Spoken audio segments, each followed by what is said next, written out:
बिस्मिल्लाह वल्हम्दुलिल्लाह वस्सलातु वस्सलामु अला रसूलिल्लाह। अस्सलामु अलैकुम वरहमतुल्लाहि वबरकातुहू। उम्मीद करती हूँ कि आप सब ईमान और सेहत की बेहतरीन हालत में होंगी। इंशाअल्लाह अज़्ज़ वजल अल्लाह सुब्हानहू व तआला आप सबकी तरफ बढ़ने वाले हर शर को खैर में बदल दे। आमीन सुम्मा आमीन। इंशाअल्लाह आज हम ताहरत सुग़रा देखेंगे, यानी कि वज़ू। वज़ू नमाज की कुंजी है, हम सबको पता है। तो हमने क्या करना है, वज़ू अच्छी तरीके से हम नमाज पढ़नी है तो आपको अच्छी तरीके से वज़ू करनी है। तो देखिए रेफरेंस दे रही हूँ मैं आपको, सूरह माइदा आयत नंबर 6 में अल्लाह सुब्हानहू व तआला फरमाते हैं, ऐ ईमान वालों, जब तुम नमाज के लिए खड़े होना चाहो तो अपने चेहरों को और अपने हाथों को कोहनियों तक धो लिया करो और अपने सर का मसा करो और अपने पाँव को टखनों तक धो लिया करो। ठीक है, जब तुम नमाज के लिए खड़े होना चाहो तो क्या करना है, हमने वज़ू करना है। ये वज़ू के 4 फ़राइज़ जो है ना, तो ये कुरान में मेंशन किए गए, वो फ़र्ज़ है। इसी तरह आप सल्लल्लाहु अलैहि वसल्लम फरमाते हैं, सही मुस्लिम 244 किताबुत तहरत में ये मेंशन है, जब बंदा मोमिन वज़ू करता है और चेहरा धोता है तो इसके चेहरे के गुनाह इस पानी के साथ या फिर आखिरी खतरी के साथ झड़ जाते हैं। फिर जब हाथ धोता है तो उसके हाथ से भी गुनाह झड़ जाते हैं। फिर जब पाँव धोता है तो उसके पाँव के भी गुनाह झड़ जाते हैं, यहाँ तक कि वो गुनाहों से पाक हो जाता है। इसी तरह सही मुस्लिम 245 में आप सल्लल्लाहु अलैहि वसल्लम फरमाते हैं, जब कोई मुसलमान बंदा वज़ू करता है तो उसके गुनाह उसके जिस्म से निकल जाते हैं, हत्ता कि उसके नाखून यानी कि नेल्स के नीचे से भी निकाले जाते हैं। और एक हदीस है, सही बुखारी किताबुल वज़ू में है 136, आप सल्लल्लाहु अलैहि वसल्लम फरमाते हैं, मेरी उम्मत को क़यामत के दिन बुलाया जाएगा और उनकी पेशानी यानी कि फ़ोरहेड और पाँव वज़ू के असर यानी कि वज़ू हम करते हैं ना, उससे चमकते होंगे।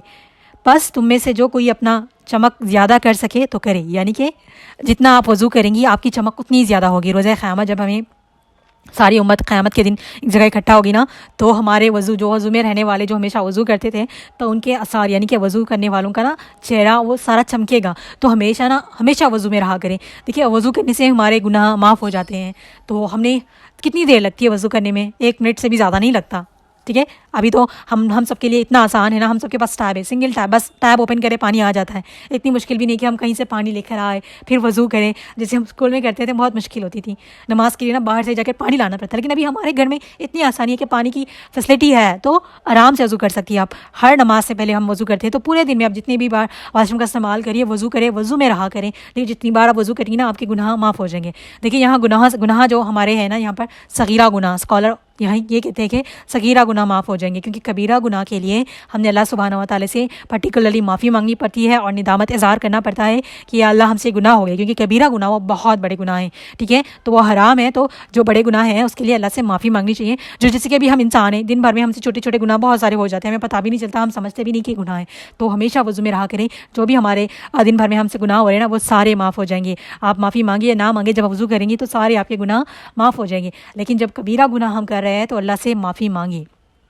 ठीक है, तो हमेशा वज़ू में रहा करें ताकि हमारे गुनाह माफ़ हो जाए और अल्लाह सुब्हानहू व तआला हमको माफ़ फरमाए। और देखिए हम बहुत कम, उम्मीद करती हूँ कि हम सबसे बहुत कम कबीरा गुनाह होते हैं, क्योंकि हमें पता है कि कबीरा गुनाह क्या है। तो जब भी हो जाए फ़ौरी अल्लाह से माफ़ी मांग ले, कभी अल्लाह से नाउम्मीद नहीं होना। तो देखिए वज़ू कब कब करना चाहिए, नमाज के लिए, कुरान की तिलावत के लिए, तवाफ़ की काबा के लिए, ठीक है, नमाज जनाजा के लिए। जैसे कि जो भी आप नमाज़ पढ़ रही हैं उसके लिए वज़ू का होना लाजमी है। अगर वज़ू नहीं है तो हम कोई नमाज़ नहीं पढ़ सकते।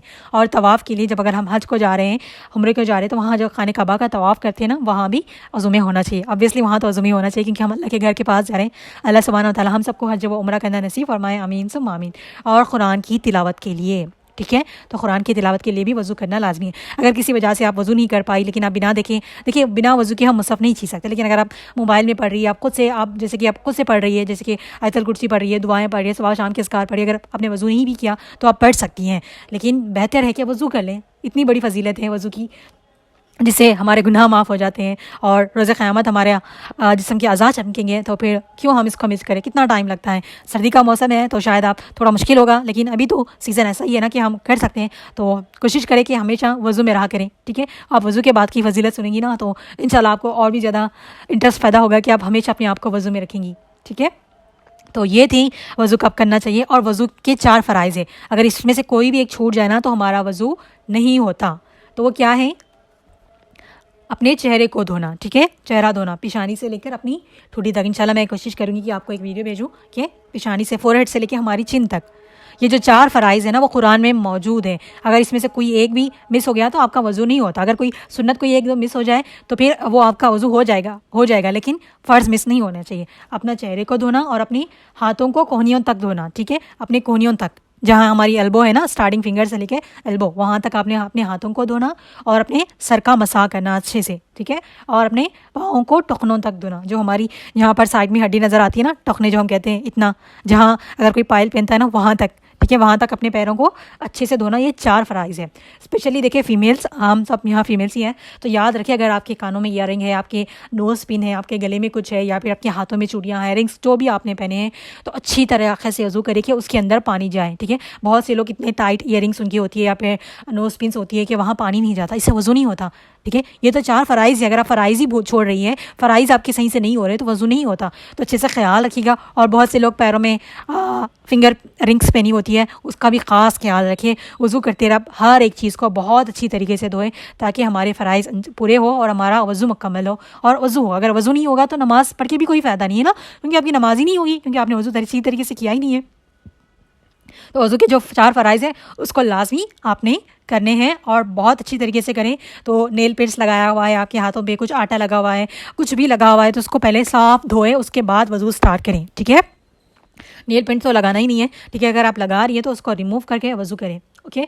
और इसके अलावा अगर आप कुछ किचन में काम कर रही तो पहले अपने हाथों को अच्छे साबुन से या फिर डेटॉल वगैरह से वॉश करें, उसके बाद वज़ू करना स्टार्ट करें। क्योंकि बहुत से टाइम पे ऐसा होता है कि अगर हम कुछ रोटी बना रहे तो कुछ भी बनाते लग जाती है कभी कभार हाथ पे चीज़ें, कुछ चीज़ें चिपक कर सूख जाती हैं, लोग उस पर फोकस नहीं करते और वज़ू कर लेते हैं, और जब बाद में याद आता है चलिए यहाँ लगा हुआ निकाल देते हैं, लेकिन आपका वज़ू हुआ ही नहीं क्योंकि आपने उसको देखा ही नहीं, आपने अच्छी तरीके से वज़ू किया ही नहीं। तो इस चीज़ का भी ख़ास ख्याल रखिए। ये सारी चीज़ें अगर आपने पहनी है, मैं पहनने से मना नहीं कर रही, लेकिन पहनी है तो ख़ास अच्छी तरीके से इत्मीनान के साथ वज़ू करें ताकि आपका वज़ू अच्छी तरीके से हो, ओके। तो इन चीज़ों का ख़ास ख्याल रखिएगा। हाँ जी, चले मैं अभी आपको वज़ू की सुन्नतें बता रही हूँ। पहला देखिए, वज़ू से पहले बिस्मिल्लाह कहना। नबी सल्लल्लाहु अलैहि वसल्लम ने फरमाया, कोई शख्स वज़ू ना करे जब तक अल्लाह का नाम ना ले। सुनन अबू दाऊद 101, ठीक है। बिस्मिल्लाह से हमने वज़ू की शुरुआत करनी है, ठीक है। अगर आप वॉशरूम में हैं, अगर आप कहीं इस तरह ऐसी जगह पे वज़ू कर रहे हैं, अगर कोई सेपरेट प्लेस है तो बहुत अच्छी बात है। अभी हम सबके घर में ऐसा हो गया ना, अटैच बाथरूम्स हो गए, तो अगर आप उस साइड में कर रही हैं तो आप दिल में बिस्मिल्लाह कहें, लेकिन ऊंची आवाज़ में हमने नहीं कहना क्योंकि हम वॉशरूम्स में अल्लाह का कलाम नहीं पढ़ते हैं, ठीक है। आप दिल में वज़ू बिस्मिल्लाह कहें और स्टार्ट कर दें, ठीक है।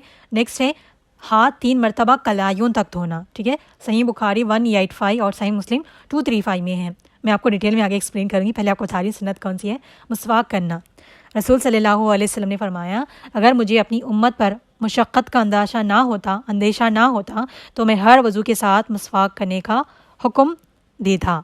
सही बुखारी 887, सही मुस्लिम 252, ठीक है। मिसवाक करना फ़र्ज़ है तो सर का मिसवाक करना चाहिए। और कुली करना और नाक में पानी डालना, सही मुस्लिम 235। मसनून तरीका 3 मरतबा है, 3 बार इसलिए कहा गया ना, फर्स्ट बार में अगर आपका मिस हो गया, सेकंड बार में मिस हो गया तो थर्ड बार में वो सारा मुकम्मल हो जाएगा, इसलिए 3 मरतबा सुन्नत कहा गया है। हर अज़ा को 3 मरतबा धोना, सही बुखारी 159। दाएं तरफ से इब्तदा करना, यानी कि पहले हम राइट हैंड से स्टार्ट करेंगे और लेफ़्ट हैंड पे ख़त्म करेंगे।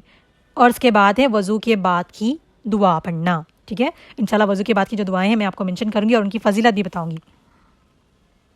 हाँ जी, चले वज़ू का तरीका मैं बताने लगी हूँ स्टेप बाय स्टेप। उससे पहले माज़रत, जहाँ मैंने कहा था ना वज़ू की सुन्नतों में मिसवाक करना, अगर आप सल्लल्लाहु अलैहि वसल्लम हुक्म देते वो वो फ़र्ज़ में नहीं है, वो सुन्नत है, ठीक है। सर का मसा करना फ़र्ज़ में है। तो तरीका देख लें, मैं आपको स्टेप बाय स्टेप बता रही हूँ। इंशाल्लाह कोशिश करूँगी कि वीडियो भी भेजूँ आपको। पहले नियत करना, वज़ू की नियत, ठीक है। दिल नियत किसको कहते हैं? दिल के इरादे को। ऐसा नहीं कि हम आपने इस तरह बोले कि मैं अभी वज़ू करने की नियत करी, नहीं, बस आपने दिल में सोच लिया कि मुझे वज़ू करना है, वो नियत हो जाती है। क्या है दूसरा? बिस्मिल्लाह कहना, बिस्मिल्लाह से शुरुआत करनी। तीसरा है अपने हाथों को धोना 3 मरतबा, यहाँ तक अपनी कलाइयों तक, हमारे जो पाम्स होते हैं ना उसको अच्छी तरह से धोना और अपनी उंगलियों को साफ़ करना। और अगर किसी के नेल्स बड़े हैं तो उसको भी साफ़ करें, ठीक है। अगर उसमें पानी नहीं जाएगा तो आपका वज़ू नहीं होगा, क्योंकि नेल्स बड़े रखना ये सही नहीं है और 40 दिन से ज़्यादा हमने उसको बड़े रखना भी नहीं चाहिए, ठीक है। तो अगर किसी के है तो उसको ज़रूर साफ़ करिएगा। इस बेटर कि आप हर फ्राइडे उसको कट करें, ठीक है। तो अपने दोनों हाथों को कलाइयों यानी कि अपने पाम तक अच्छी तरीके से 3 मरतबा धोना। अपनी उंगलियों को सारी साफ़ करें और अपने नाखून को साफ़ करें। अगर रिंग्स वगैरह पहनी है तो उसको निकाल के धोए, अगर पानी जा रहा है वो लूज़ है तो उसको भी अच्छे से धोए, ठीक है। चौथा है मिसवाक करना। मिसवाक करना, अगर मुमकिन है तो मिसवाक कर लें। ठीक है। 5वां है मुंह साफ़ करना और नाक साफ़ करना। मुंह में 3 बार ना अच्छे से 1 बार 3 दफ़ा एक मरतबा करके ना अच्छे से मुंह को साफ़ करके कुली करें। ठीक है। इसी तरह फिर नाक में पानी डाल के ना नाक को साफ़ करना अपनी। ठीक है। फिर अपनी नाक को साफ़ करना। नेक्स्ट है चेहरा धोना 3 मरतबा अच्छी तरीके से अपनी। ठीक है। अपनी पेशानी यानी कि अपने फोरहेड, ठीक है, जहाँ से हमारे बाल शुरुआत होते हैं ना वहाँ से लेकर आपकी चिन तक, आपकी ठोड़ी तक ना अच्छी तरीके से आपने एक कान से दूसरे कान तक ना सारा अपना चेहरा धोना है साफ़ तरीके से। ठीक है। नेक्स्ट है अपने हाथों को कोनियों तक धोना, एल्बो जो हमारा होता है ना अच्छी तरीके से धोना। खास ख्याल रखिए अगर आपने कुछ भी बैंगल्स वगैरह पहनी है तभी भी उसको अच्छे से धोएं। 3 मरतबा आराम से धोइएगा। नेक्स्ट है सर का मसा करना, 1 मरतबा करना इस मोर इनफ। हाथों की उंगलियों को गीले करें, फिर पूरे सर पे 1 मरतबा हल्का सा मसा करें। हाथ आगे से पीछे की तरफ ले जाए और वापस लाए। ठीक है। इसी तरह दोनों कानों के अंदर और पीछे भी उंगली से साफ़ करें। ये वीडियो मैं आपको भेजूंगी तो अच्छे से आपको समझ आ जाएगा। ठीक है। और पाँव धोना, पाँव हमारे टखनों तक उसको भी अच्छी तरीके से धोना और पाँव की उंगलियों को भी साफ़ करना लाजमी ज़रूरी है।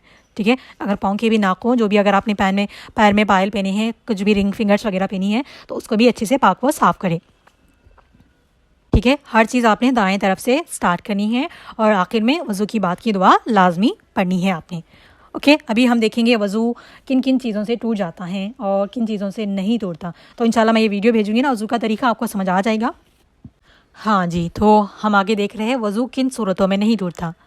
जैसे कि खून या पीप वगैरह किसी कहीं पर ज़ख्म था, थोड़ा बहुत निकल गया तो उससे नहीं टूटेगा। जैसे कि अगर आप कुछ काम कर रही थी, कट वट लग गया, थोड़ा सा निकलता, अगर बहुत ज़्यादा ज़ख्म लग गया, आपको बहुत ज़्यादा खून खारिज हो रहा है, पीप खारिज, तो बहुत ज़्यादा आपकी नापाकी हो जाएगी ना, वो स्प्रेड हो जाएगा आपकी बॉडी पे, तब वज़ू टूट जाता है। लेकिन छोटा सा ज़ख्म है, जैसे कि अभी आपने वज़ू किया, आप कुछ कट कर रही थी या फिर कोई काम कर रही थी, चोट लग गई, थोड़ा सा ज़ख्म निकला तो उससे वज़ू नहीं टूटता।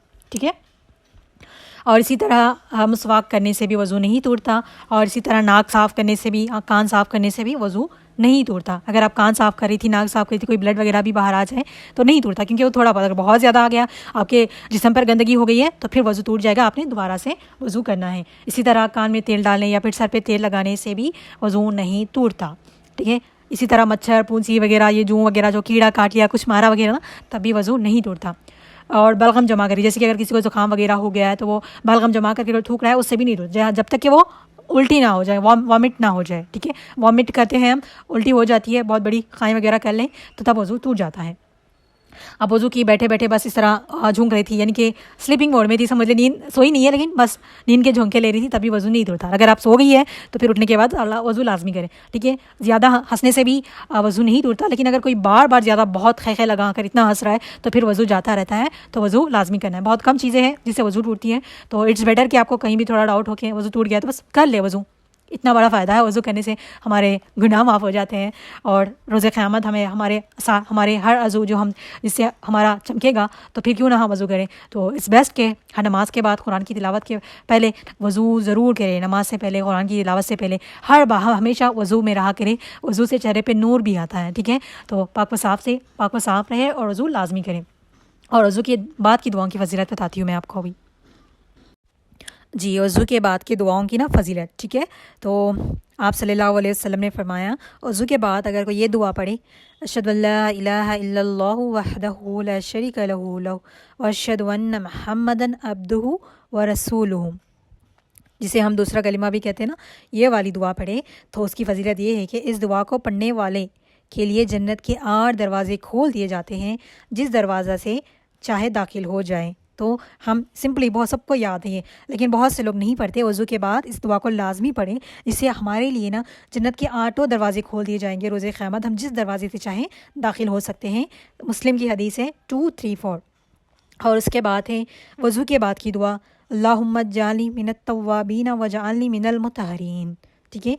ये दुआ इंसान को तौबा करने वालों और पाक रहने वालों में शामिल करती हैं। तिरमिज़ी की हदीस है 55।